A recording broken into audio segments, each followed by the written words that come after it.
ஜெயலலிதாவின் மரணம் தொடர்பாக மத்திய அரசு நீதி விசாரணைக்கு உத்தரவிடவில்லை எனில் மாபெரும் எழுச்சி போராட்டம் நடத்தப்படும் என்று முன்னாள் முதலமைச்சர் ஓ பன்னீர்செல்வம் தெரிவித்துள்ளார். சென்னை கிரீன்வே சாலையில் உள்ள தமது இல்லத்தில் செய்தியாளர்களிடம் பேசிய ஓ பன்னீர்செல்வம், ஜெயலலிதாவின் மரணத்தில் உள்ள சந்தேகங்கள் அனைத்தையும் வெளியே கொண்டுவர நீதி விசாரணை நடத்தப்பட வேண்டும் என்று கேட்டுக் கொண்டார்.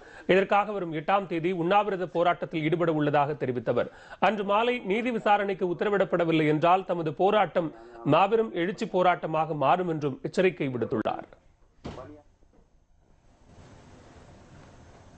நீதி விசாரணை கமிஷன் அமைக்கப்படும் என்ற உத்தரவு நமக்கு கிடைக்கும் என்ற நம்பிக்கை நமக்கு இருக்கிறது.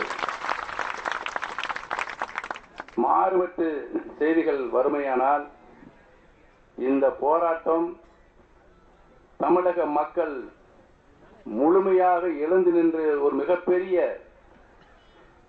தமிழகத்தில் அறப்போராட்டமாக வெடிக்கும் என்பதை நான் இந்த நல்ல நேரத்திலே தெரிவித்துக் கொள்ள கடமைப்பட்டேன்.